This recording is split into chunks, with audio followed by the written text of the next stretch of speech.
messieurs, l'équipage du Catalina vous souhaite la bienvenue à bord. Nous allons passer ensemble une partie de cette journée, puisque nous allons naviguer jusqu'à Sète pour vous déposer sur les quais de la marine afin que vous puissiez participer au marché. Quelques informations de sécurité et règlement de bord. Il est formellement interdit de se tenir debout sur les bancs. Il est également interdit de fumer sur le bateau. Enfin, je vous souhaite à tous et à toutes un agréable moment à notre compagnie. Alors, nous quittons le centre-port du Cap d'Agde. Le Cap d'Agde qui a été construit en 1970, c'est une véritable volonté d'État d'aménager le littoral ici à Languedoc-Roussillon. C'est la mission Racine. Alors la mission Racine va faire naître des stations touristiques telles que Port-Camargue, la Grande Motte, Port-Barcalès, le Cap d'Agde, Saint-Cyprien et bien d'autres. Alors avant 1970, au Cap d'Agde, il n'y avait absolument rien, c'était des barricades, des petits étangs. Et puis on a voulu faire un petit peu la même chose qu'à la montagne. À la montagne, on a construit près des pistes, vous appelez faire du ski, et bien là on va construire près du littoral, vous appelez faire du bateau.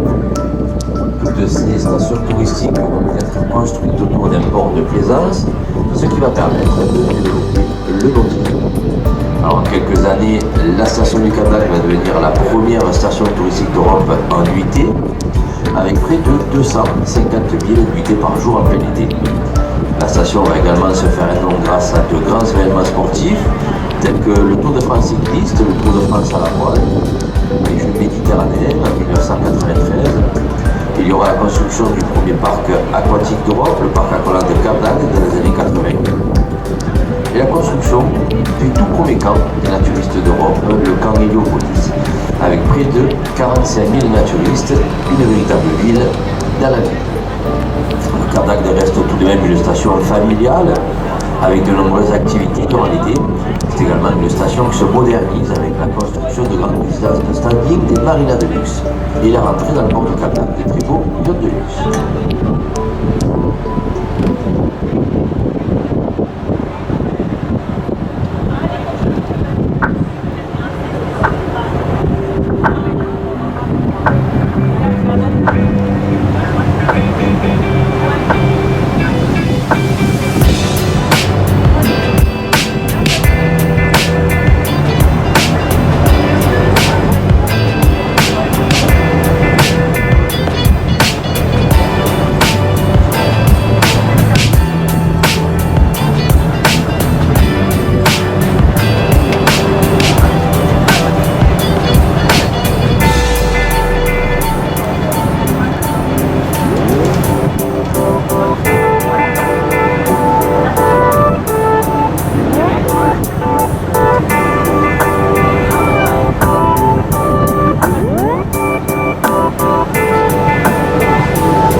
Sa superficie est de 5000 m² et ses murs surplombent de la mer à une hauteur de 9 mètres. Ce fort a été bâti pour la première fois en 1586 par le comte de Joyeuse qui était gouverneur du Languedoc. Il a bâti ce fort afin d'empêcher que l'île ne serve.